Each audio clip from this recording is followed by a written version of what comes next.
The other day, Kevin Bruce, a student at Kennesaw State University, was having some difficulty getting a response from his advisor, so he decided to go see him in person. There they told him the advisor was busy and he told them that was okay, he'd wait. Without further provocation, a staffer charged around the counter at Bruce, insisting that he was harassing them, explained that he therefore invoked the right to call campus security and asked did he want that. He filmed the interaction on his phone. People are doing that nowadays when they want confirmation that they're experiencing something outrageous. They film it. The JPEG has become our Greek chorus. In the video, one can make out Bruce very calmly, quizzically, stating that he's merely sitting and waiting.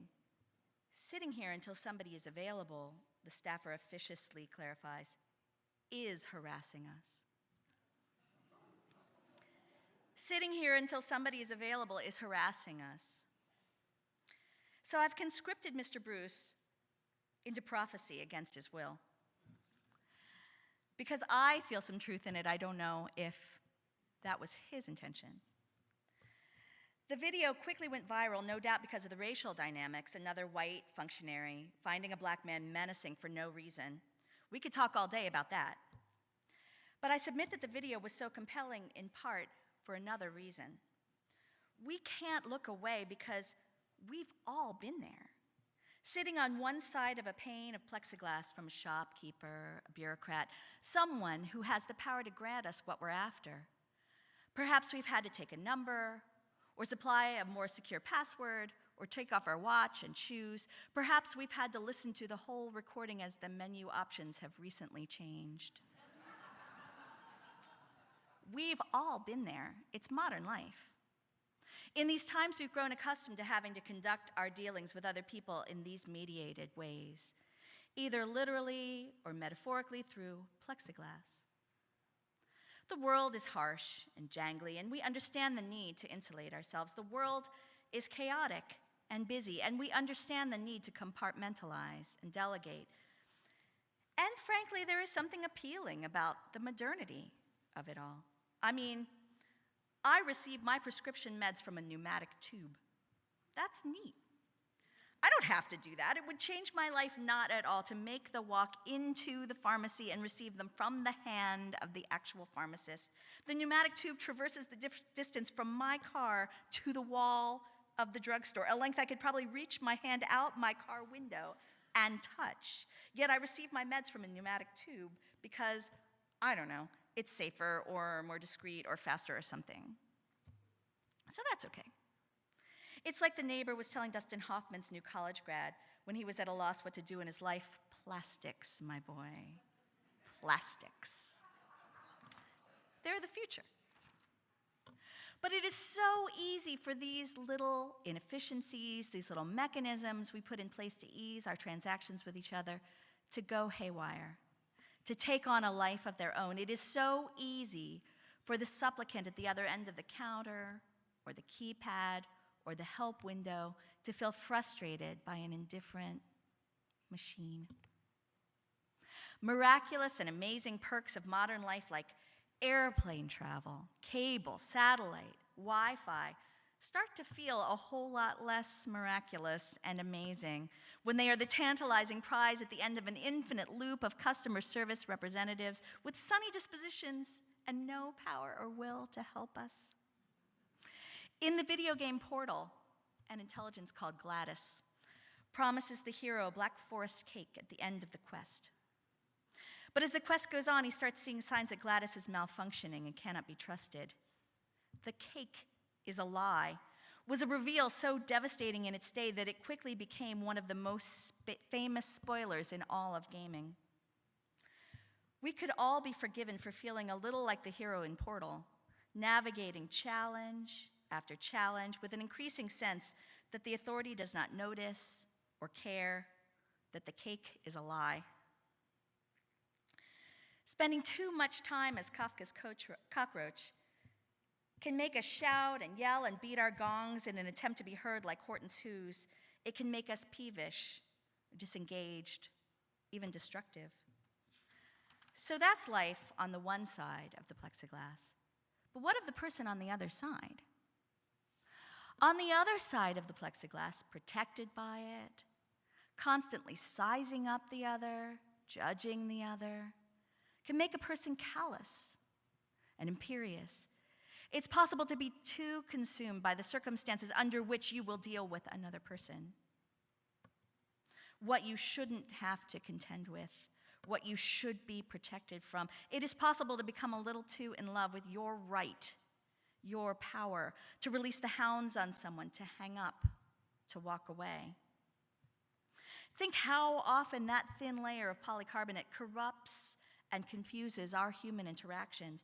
It is the riot shield that separates the police officer from the protester, the windshield that insulates the driver from the panhandler, the window the banker closes precisely at 4:30. In cyberspace, it is our power to block, to mute, to unfriend our way to safety, to create for ourselves environments of people who abide by the social contract as we know and understand it. This is the story of a total violation of that contract and what one person did about it. It all started when the comedian Daniel Tosh was heckled in the middle of his comedy routine. Now, the generally agreed upon convention in comedy, as I'm given to understand, is that if you decide to chime in when a comedian's on a roll, well, you get what you get. The comedian might turn on you, talk about your mom, you asked for it. So Tosh began to call the heckler out on her unwelcome contribution and then, abruptly, took it to a very dark place where he began to mirthlessly and relentlessly exhort the crowd to violence against the woman, sexual violence. It was all the buzz in pop culture circles the next day, with the usual parties falling into the usual camps. The outraged industrial complex was calling for boycott. Tosh was a bully, taking a cheap shot at a traumatized population. So unspeakable was the violation that it was deemed a violation merely to discuss what a violation it was. Trigger warning all around. Meanwhile, the free speech absolutists were exhuming Lenny Bruce and preparing to water the meadows with the blood of the First Amendment's martyrs. Oh, the patriotism that was invoked to defend this B-list comic and his potty-mouth tantrum. It was funny, they cried, and even if it wasn't funny, the comedian is the vanguard. To gag him is to gag us all. It was misogyny, came the retort. Comedy should punch up, not down. If it needs rape culture to be funny, then it isn't. Thought police, apologist, and on it went until, in accordance with Godwin's law, each had likened his enemy to Hitler and the Nazis, and the internet was aflame. But there was a heroine in this battle, and to my mind, she was a particularly Unitarian, Universalist heroine, because she beheld this scene and she thought, what is called for here is a debate. She thought, let us have a forum, and it will be clever and funny, and it will make people think. Thus did Lindy West pair with Jim Norton in a series of engagements billed as the debate about rape jokes, with West gamely taking the side of using your powers for good, surely a thankless job, and Norton arguing for radical freedom. And for her pains, Lindy West was subjected to a campaign of incessant cyber abuse. Oh, the fat jokes. Oh, the elaborate, graphic threats. You can imagine. And if you can't imagine, you can Google. There's a term for this brand of gratuitous online cruelty. We call it internet trolling. Trolling is a recreational abuse, usually anonymous, intended to waste the subject's time or get a rise out of them. There's always the underlying threat that it will spiral into stalking and harassment, but even without that threat, even relatively innocuous, schoolyard, fight baiting, and name-calling, when it's coming at you en masse, she reports, from hundreds or even thousands of users a day, stops feeling innocuous very quickly. Now, Ms. West will insist she is no thin-skinned rube. She has pretty much made her peace with the fact that this steady barrage of hate is the price of doing business. And when it flared up after her latest experiment in Parley about jokes and gender, well, it just strengthened her resolve. Weather-beaten, but fortified is how she put it. It was all dissolving into so much white noise. But then she was contacted by her late father on Twitter. One particular troll, bored apparently with the usual angles of harassment, had made a parody Twitter account purporting to be her father, featuring a stolen, beloved photo of him and tweeting his disapproval and disappointment in her from the grave. In disbelief, she explored this new Twitter moniker and found that her tormentor had gone all out. The name on the account was Paw West Dunzo, because my father's name was Paul West, and a difficult battle with prostate cancer had rendered him Dunzo, goofy slang for done, just 18 months earlier. Embarrassed father of an idiot, the bio read. His location was Dirt Hole in Seattle. Now, the conventional wisdom about internet trolling is that internet trolling just happens. You hear this all the time, she says, from even the most progressive allies. It's one of those times when you use the internet neologism whelp. W-E-L-P, whelp. Whelp, I learned from the Urban Dictionary, is an exclamation which comes to us from Jim Carrey in Dumb and Dumber, and is what you say to convey resignation to an existential helplessness, as in, whelp, that's the internet for you. Hater's gonna hate, troll's gonna troll. And so it follows that if you accept trolling as some mysterious, ambient inevitability, that you should follow the conventional wisdom, and whatever you do, do not feed the trolls. Meaning, do not respond, do not take the bait.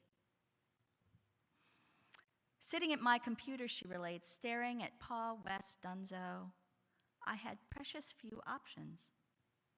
All I could do really was ignore it, hit block, and move on. Do not feed the trolls. Knowing that that account was still out there, hidden behind a few gossamer lines of code. Do not feed the trolls. Still putting words in my dad's mouth, still using his image to mock, abuse, and silence people. Do not feed the trolls. After all, she notes, it's not illegal to reach elbow deep into someone's memories and touch them and twist them and weaponize them. Do not feed the trolls. And then Lindy West did exactly what everybody said not to do. She responded. And she responded in hurt and pain and vulnerability and indignant anger. Why'd she do it? She'd tell you it was a mix of complicated reasons, including, hey, look, I'm not gonna lie, it's cathartic, and frankly, good fun when you're being used as a chew toy to be, as she puts it, a chew toy full of poison. But she'll also say, I talk back because it emboldens other women to talk back online and in real life. And I talk back because women have told me that my responses give them a script for dealing with monsters in their own lives. And finally, and most importantly, because I've already designated her my Unitarian Universalist heroine, she will say, I talk back because internet trolls are not, in fact, monsters. They're human beings. And I don't believe that their attempts to dehumanize me can be counteracted by dehumanizing them. And that would be a fine end to the story, and I don't need to tell you what those of you who listen to This American Life already know. That he reached out to her, that he renounced his trolling behavior, took down the offending Twitter account and several she didn't even know about, that he apologized, that he copped to some misplaced rage and unexamined misogyny and resolved to be a better person, that it looks to all the world that he has, in fact, become a better person, more conscientious, more whole, that our heroine got to call him to account for his misdeeds and also found herself forgiving him. And that's a very satisfying conclusion to the story, but all of that is addenda. For her, for me, the important part of this tale is that for better or for worse, and for reasons both noble and maybe not so noble, she decided to step out from behind the plexiglass, She decided not to use the tools, meager as they are, that the internet has available for mediating your transactions with people, for shielding yourself from hurt. As she put it, sure, we've all built up significant armor at this point, but armor is heavy. She made the decision to be hurt, to be vulnerable, to be human with another human, when she had every reason in the world to do the opposite. And if Lindy West can step out from behind the plexiglass with her worst troll, well, then I reckon I can try to be more human too. On social media, at work, on the street, I have one tool or another to insulate myself from another person. I can mute, I can block, I can unfriend, I can roll up the window and essentially render another person invisible to me. As it were, to disappear them. I have that power. The challenge for me is to recognize how easily I could become like that counselor at Kennesaw State, who was a little too excited about that power. A little too excited about her systems, her protocols, her right to call down the authorities, a little too caught up in a vision of a well-run world that can't accommodate the needs of an actual human trying to navigate it. May I, every once in a while, step out from behind the plexiglass, put down the little efficiencies that help mediate the world for me, and just deal with the noisy, jangly world. May we all.